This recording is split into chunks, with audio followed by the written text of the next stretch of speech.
Welcome to another episode of the Michele Tafoya podcast. Dennis Quaid is in a new film called The Hill. It's about a young boy named Rickey Hill who has a dream of playing in the major leagues. How could he have this dream when he's got a degenerative spinal condition that forces him to wear these rudimentary, almost tin can-like braces on his legs his entire childhood? And how does this movie end? We won't spoil everything for you, but the actual subject of this film, Rickey Hill, he's a real guy, and he's going to join us next. Now, it's time for some sanity. It's the Michele Tafoya podcast. So the film is called The Hill. It's about this young boy named Rickey Hill growing up in the 50s who has a spinal condition that forces him to wear these braces on his legs, and all he wants to do is play baseball. Doesn't have any money, though. Can't afford a bat, can't afford a ball, can't afford a glove. So he hits rocks with a stick. How did this young kid in these braces go from hitting rocks with a stick to where he ultimately landed? It's a great story. As I said, Dennis Quaid stars as the father in the film. And you see the young boy grow up in the film. So there are a couple different actors that play him, and they do a wonderful job. But the real Rickey Hill is going to join us. And off camera, he told me that this film was 13 years in the making.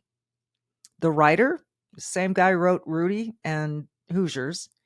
And how did Rickey Hill find out that this film was finally going to be a go? Well, he lives in Dallas-Fort Worth, and he was sitting in a golf cart with Tony Romo. Just another Tuesday. And he got the phone call that the film was going to go forward. Now, it opens this week. This is a lifetime in the making, really. 13 years for the film, but the story, it's quite something. And you're going to hear from Rickey Hill himself, all of it. What he doesn't say in this interview, and I'll tell you up front, is that he recently had a surgery that really saved his life. And that's why he's sitting here talking to us today. There was a point in his life he didn't want to live anymore with this condition. But now you'll get to meet him and you'll get to see him thanks to this really life-saving surgery that was done on his spine. So before we get to that dark spot in your face, I bet that's bugging you, whether they're on your hands, your neck, wherever, your chest. You can watch them disappear now safely and quickly in 3 minutes. Introducing the Genucel Dark Spot Corrector 3-step, 3-minute dark spot luxury system. And it does exactly what it says it's going to do by using their Cristal's world famous microdermabrasion before the dark spot corrector and finishing with a touch of the collagen building Genucel XV. You'll see the dark spots disappear before your very eyes instantly, smoothly, luxuriously, safely. What you're watching on the screen are real results. This took just a few minutes. It's really something to see.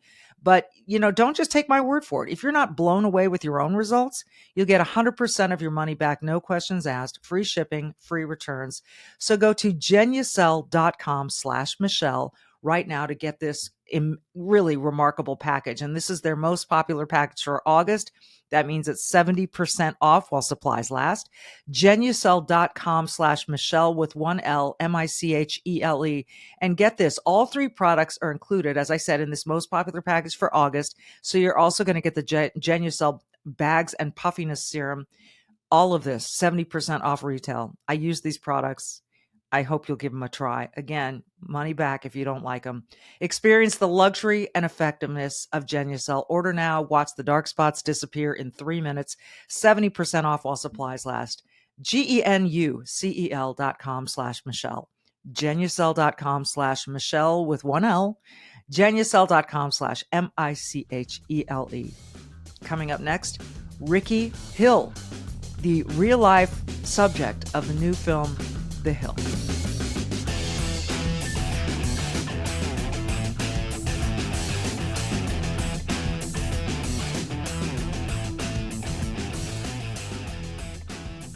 Rickey Hill is the subject of the new film, The Hill, all about your life. It's great to meet you. This is the first time I've met you. I watched the film.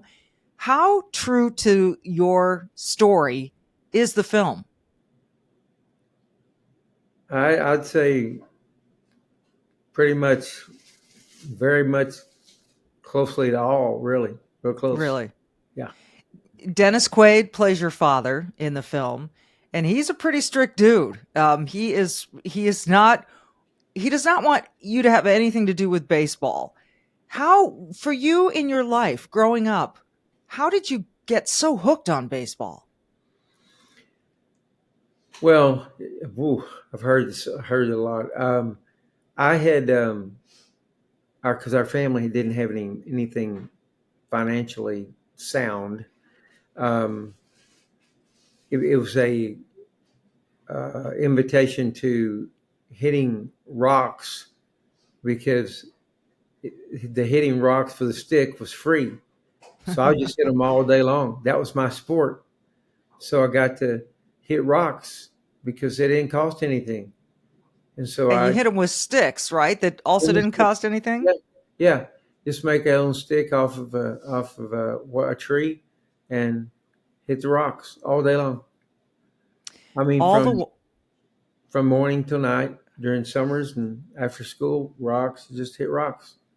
Me and my brother all the time. all the while you were born with a degenerative disease in your, and I love the explanation. Obviously this was a while ago, so the braces that you wore on your legs were pretty rudimentary. They were really restrictive. What was the condition you were born with? Well, they can't really say because we're talking about 1956. I don't know in 56 when I was born what I had. 56, 57, 58, 59. Um, I didn't really know what they were, but it was all tied into my spine, um, which your legs do, and I didn't know that at the time either. But a lot of time it was exploratory. It wasn't um, something that they knew that was a fact. They're just trying to find out why my legs they would just turn in and then I would just fall over. I couldn't name it until I got around 5, and then I knew that they had braces on me. I had like 7 different types of braces that I wore. It's which you would think would really restrict you from being able to hit a baseball, but you just relied on your arms, your upper body. And what was it about hitting that ball that had you doing it over and over and over again? You hear about kids with basketballs, golfers just can't stop hitting. What was it about that addicted you to it? You're actually born with it. It's just a love that I couldn't get enough of it. No matter what, I couldn't stop doing it because I was so good at it. Even with what I wore, I was so good at that my brother would even throw rocks to me, and I'd just be tagging his rocks left and right. And he was good too, but we both good. He was 5 years older than me, and I was equivalent to his abilities, even though he was 5 years older than me. The film depicts that very well. By the way, the actor that plays you as a young boy was really quite endearing, very good. I understand that's his debut, and it was fun to watch. Um, there's a moment in the film where you and your brother are in a new town. You walk up to play and kind of join a game, and this pitcher starts calling you Robot Boy. Did that really happen? Yeah, Because of the braces on your leg, he called you yeah, Robot Boy, and he was yeah, supposedly the big, strong pitcher in town. yeah. As you relive that memory, what was that moment like for you? What was going on in your mind? Um, I wanted to whip him. That's what was going on in my mind. I wanted to whip him because the more I wore braces, the tougher I got.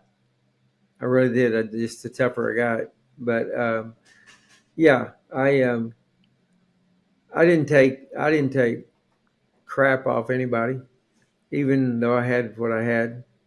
I was just I was kind of born a fighter, and I fought. So yeah, that happened all the time though. I was used to it. things of just like, people calling you names and oh yeah, underestimating you? oh yeah, yeah, yeah. There's a lot in this movie I can't tell, but yes, yeah. The film comes out, by the way, on the 25th, The Hill, and it's rated PG, and it's a great family film. All the while that you're falling in love with hitting a ball. Your father is a minister. Is that right? A pastor, a minister? What is the right term? I always get. He's a minister, He's a minister, minister. pastor, all the above. Yeah. All of the above. And he wants you to follow in his footsteps. What Yes. what was going on inside you as he was trying to push that agenda? Well, I asked for that myself because what I would do is sometimes I would go grab the pulpit, a bench, and take it out in the yard and start just preaching to the whole world, and mimicking him, like I wanted to be like him too. And then I go back to hitting rocks, and then yeah, and then those two became a kind of like an argument against each other. He wanted me to be a minister, of course, but I was really too good in baseball to, especially to, you love the game, you love God, you love the game. So I just said I love God, I love baseball.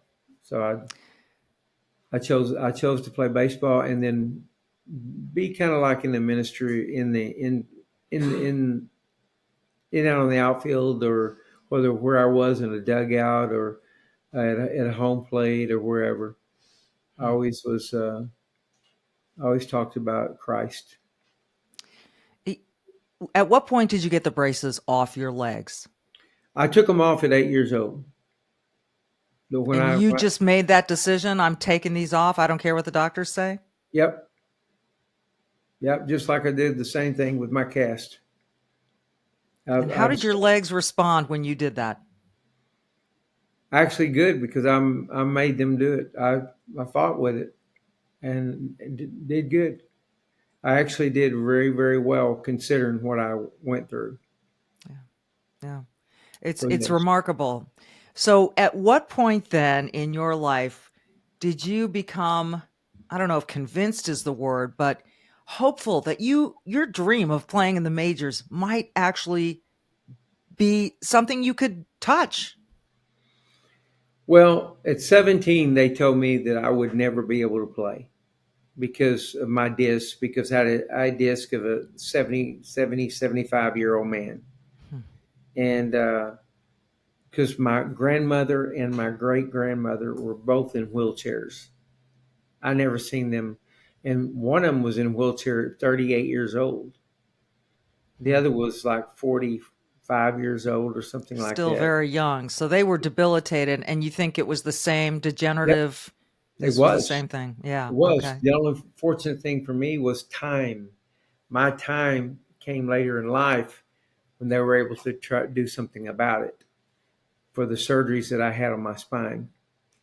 Yeah. So it's miraculous for me that came about. Even though I went ahead and swung a baseball bat anyway. Even after they told me I couldn't play at 17, I still played 6 more years. Yeah. Yeah. So even though they were telling you you couldn't play, you just kept on defying them and playing. Yeah. In fact, the day they told me I couldn't play, I got on a plane, flew out, and played that night. So at the majors, you wound up in the minor leagues with the Montreal Expos. How did that come about? uh, Through this big, huge tryout camp that I put on a performance that was pretty nice. We don't want to tell it all, but put on a pretty good sized performance, and And that's where it started. they couldn't deny it. Um, I can't imagine growing up as you did, incredibly poor, unable to move your legs really like a normal human, hitting this rock again and again and again, and one day you find yourself a member of the Montreal Expos. What can you share about that achievement and what it meant to you spiritually, in your gut? You know, I'll tell you, when I even tried out, um, a lot of them thought I wasn't even supposed to be there, and I had I knew I was. In fact, not only did I know I was, I even went up to Red, the head scout, which signed Nolan Ryan, which is only the best pitcher ever in baseball. Um, and I told him I was the best hitter in that camp, and there's 700 ball players there. And I told him I was the best hitter there, and I was. And I backed it up. He gave me that chance, and I backed it up. And fortunately, it was a great moment. You know, God gave me this. He gave me this mercy that just fell upon me, and um, had a night of my lifetime. I went from nobody to somebody that was wanted. I didn't have anybody that really wanted me, and then I had everybody wanting me after that. There is one other person who wanted you in the film. There's a little love story that goes on from a childhood sweetheart, and she appears throughout the film. What I didn't grasp, and maybe it was just because I was clueless, is that the person you ended up marrying? Yeah, I did marry her. Yes. Yeah, I did. I mean, the whole thing is it's storybook. In fact, I think it's a story, Rickey, that if you would have told most Hollywood producers, they would have said, "Nah, I don't believe it." You know, I just don't believe that Well, happened. And yet, I told myself I didn't believe it. I mean, yeah, I married her on home plate. It's kind of odd because, um, yeah, because who would ever think that all of a sudden 2 months and within 2 month period, you go from an amateur baseball level to a professional baseball level to 2 months right after that, you're getting married on home plate in front of all and then thousands in front of people. Who would ever think that? No where one. was that? Where was that home plate? Which field was that? That was in Canada, right outside Calgary, Lethbridge, Canada. It's remarkable, and you get to see the entire story. As you said, you aren't giving everything away. We don't want to do that. We want people to go see the film The Hill, which opens on August 25th. But I was so intrigued to meet you when you watch this young actor play you as a kid. Did you see yourself? Actually, I did. I really did. He, he, I kind of led him and directed him in a lot of ways, and um, we did have a doubles there, double to swing a bat certain times Sure. because I had a really, really, really good swing, and that started from swinging rocks, swinging at rocks, Yeah. and so yeah, he played me very well, very well. It's a really fun acting debut for this young man. It really is. He's, like I said, he's very endearing. He gets to play opposite Dennis Quaid. The cast is good. And Dennis Quaid, how accurately did he capture? I realize we're helping promote a film here, and so you want Yeah, to compliment him. But how did he go about capturing the essence of your dad? I'll be upfront with you. I really don't know, but he just nailed it. He nailed it. I just talked to him for an hour about it, and it's like he just knew who my father was my whole life. It was amazing. Like he just picked it up, and I'm going. I was even shocked watching on the set, going, I can't even believe it because Wow, everything he did, it was just like perfect. that's crazy. That would be really kind of odd to watch. That would be almost kind of an out of body experience, I would think. Well, the only thing I could think of, I said, "My God, Lord! I mean, are you doing this, or Huh? what is happening here?" He is acting. He acted just like my father, just like him. Wow. I couldn't believe it, and I only talked to him for an hour about him. It's amazing. It's a testament to his skills, obviously, and just the feel that he got in that conversation with you. What are you up to now, Rickey? Well, I have a financial planning business. I have that, and then I just doing just certain investments, and Mhm. I've been for the last 13 years with this film. It's been a booger. 13 years? 13 years. Hmm. What was the starting point? Who decided was it you that said this is a great story? It's got to be told. What happened? No, I didn't even ask for this. I didn't want this film. They came to me they Who's wanted they? Who uh, came to you? Hollywood did. I had friends at my church that read the story.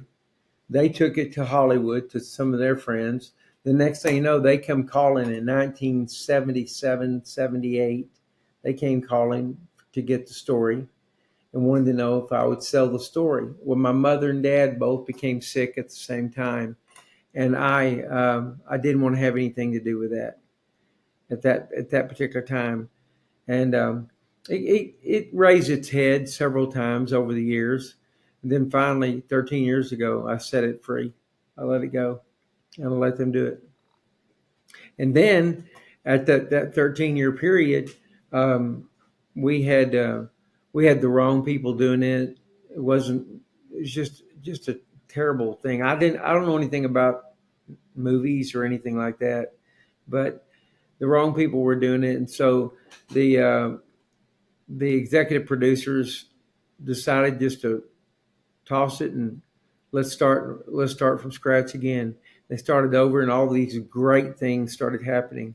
I mean, from Dennis Quaid to the writer of Rudy and Hoosiers, you just can't ask for anything better than that right there in itself, because everyone loves Rudy and Hoosiers. Yeah, absolutely, Yeah.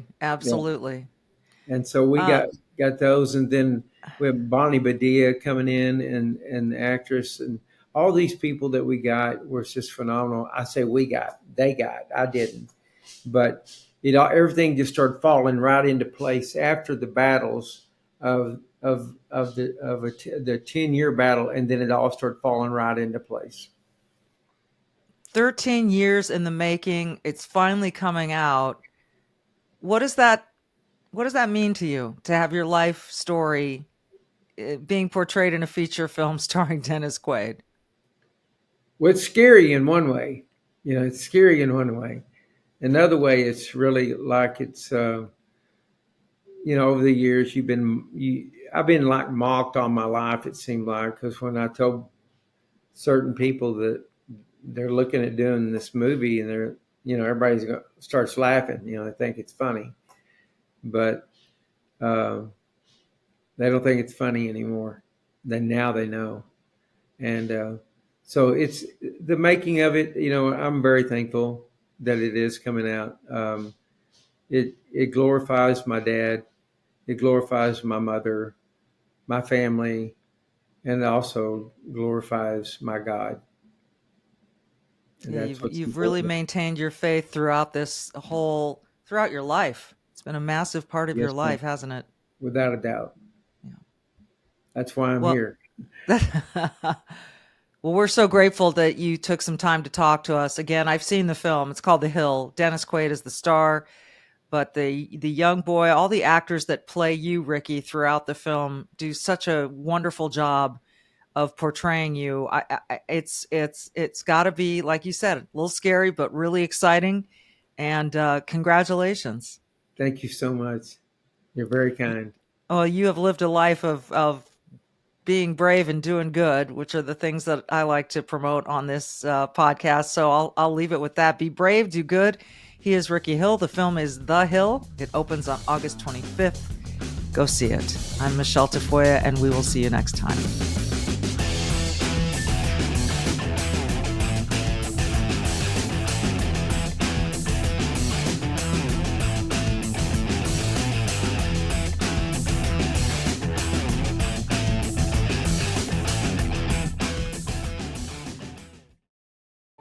Tie game, bottom of the ninth. At bat, Rickey Hill.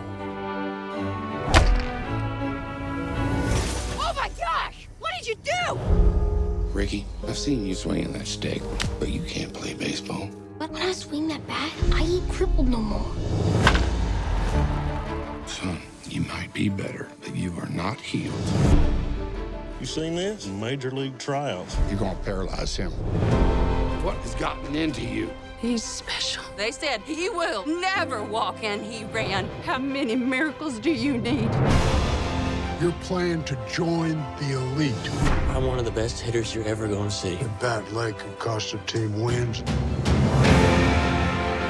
It's all stacked against me. If you don't try, you're gonna die inside. I want my dreamer back. It's your time, Ricky! The Hill, rated PG.